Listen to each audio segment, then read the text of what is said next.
Hello friends, price action Telugu ఛానల్లో మిత్రులందరికీ స్వాగతం. ఫ్రెండ్స్, ఈరోజు ఒక సింపుల్ టెక్నిక్ అనేది నేను చెప్తున్నాను. ఒకవేళ మీరు ఇంట్రాడే ట్రేడింగ్ చేస్తున్నట్టయితే ఈ టెక్నిక్ అనేది చాలా చాలా హెల్ప్ అవుతుంది. ఫస్ట్ ఆఫ్ ఆల్ ఏంటంటే, ప్రైస్ యాక్షన్ అనేది మనకి క్యాండిల్ స్టిక్స్ ద్వారా తెలుస్తుంది. Okay, for example candle sticks ఎలా ఉంటాయి అంటే, ఇలా కిందకు వస్తుంది అనుకోండి, మనం ఇక్కడ నుంచి బౌన్స్ ఎక్స్పెక్ట్ చేస్తాం based on the candle sticks. Okay, so అదేవిధంగా మళ్ళీ కిందకు వస్తుంటే ఇక్కడ క్యాండిల్ స్టిక్స్ అనేది యూస్ చేసి బౌన్స్ ఎక్స్పెక్ట్ చేస్తాం.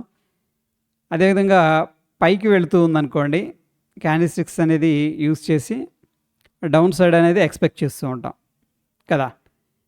అయితే ఈ యొక్క బయాస్ అంటే బ్రాడర్ పిక్చర్లో మనకి ఏదైతే వ్యూ ఉంటుందో దట్ ఈజ్ వెరీ ఇంపార్టెంట్. ఆ వ్యూతో పాటు మనం అలైన్ చేసుకొని ఈ లోవర్ టైం ఫ్రేమ్స్ అంటే ముఖ్యంగా ఇంట్రాడే చేసేవాళ్ళు 5 minutes అంతకంటే తక్కువ టైం ఫ్రేమ్స్ అనేది యూజ్ చేయాల్సి ఉంటుంది. ఇప్పుడు మనం ఏం చేయాలంటే, ఈ పుల్ బ్యాక్ అంటే మార్కెట్ కొంచెం పుల్ బ్యాక్ అవుతుంది కదా, ఇక్కడికి వచ్చిన తర్వాత ఏం జరుగుతుందంటే, సెల్లర్స్ కిందకు పుష్ చేస్తూ ఉంటారు, బయర్స్ పైకి పుష్ చేస్తూ ఉంటారు. వీళ్ళిద్దరి మధ్య ప్రెషర్ అనేది అంటే వీళ్ళిద్దరి మధ్య ఒక ఫైట్ అనేది జరుగుతూ ఉంటుంది.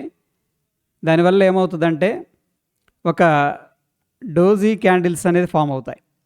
ఓకే, లైక్ ఇలాగనమాట. ఏది ఈ పుల్ బ్యాక్ అనేది వచ్చిన తర్వాత డౌన్ సైడ్.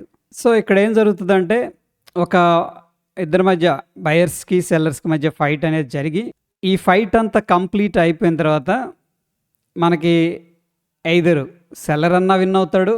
అంటే ఏమవుతుంది, సెల్లర్ విన్ అవటం అంటే ఇక్కడ ఏదైతే సపోర్ట్ అనేది ఉంటుందో అది బ్రేక్ చేసుకొని కిందకన్నా వస్తుంది, లేదు ఇక్కడ consolidation fight area battle field ఇది అది బ్రేక్ చేసుకొని పైకి వెళ్ళడం అనేది జరుగుతుంది.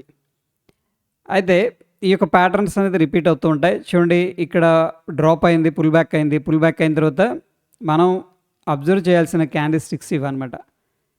సో ఈ విధంగా 1-2 క్యాండిల్స్ ఇట్లా వస్తూ ఉంటాయి. ఎగ్జాక్ట్గా ఎలా ఉండవు, బట్ ఇండెసిసివ్ క్యాండిల్స్ అనమాట అవి.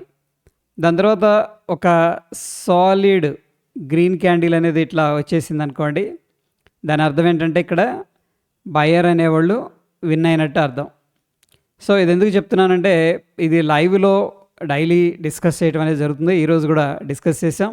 మీకు ఒక ఎగ్జాంపుల్ అనేది చూపిస్తాను సో దట్ మీకు అర్థమవుతుంది. బై ద వే, ఇది నిఫ్టీ 50 చార్టు. దీన్ని మనం 5 minutes టైం ఫ్రేమ్లో కన్వర్ట్ చేసుకున్నాం.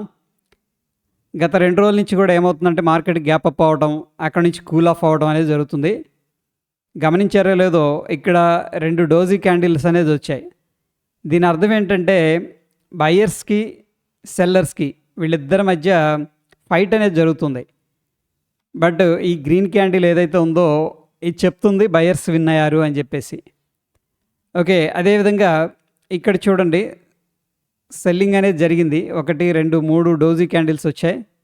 దాని తర్వాత ఒక బయర్ అనేవాళ్ళు స్టెప్ ఇన్ అయ్యారు. అంటే గ్రీన్ క్యాండిల్ మనకి ఏం చెప్తుందంటే, మార్కెట్లోకి బయర్ అనేవాళ్ళు ఎంటర్ అయ్యారని చెప్పేసి చెప్తూ ఉంది. అగైన్ ఇక్కడ అబ్జర్వ్ చేయండి, సెల్లింగ్ అనేది కంటిన్యూ అయిపోయింది, డ్రై అయిపోయింది, డోజీస్ వచ్చాయి. దాని తర్వాత ఒక బయింగ్ క్యాండిల్ అనేది రావడం జరిగింది. సో ఈ ప్యాటర్న్స్ అన్నీ కూడా డైలీ లైవ్లో మార్కెట్లో డిస్కస్ చేస్తూ ఉన్నాం అనమాట. ఎనీహౌ, ఈ యొక్క చార్ట్ అనేది మీరు చూస్తున్నారు కదా, ఇదే చార్ట్ని మీరు 1 minute టైం ఫ్రేమ్లో కూడా అబ్జర్వ్ చేయొచ్చు. 1 minute టైం ఫ్రేమ్లో ఏమవుతుందంటే, మనకి ఇటువంటి ప్యాటర్న్స్ అనేది నంబర్ ఆఫ్ ప్యాటర్న్స్ రిపీట్ అవుతూ ఉంటాయి. మీరు ఎంత హయ్యర్ టైం ఫ్రేమ్కి వెళ్తే అంత నాయిస్ అనేది తగ్గుతుంది.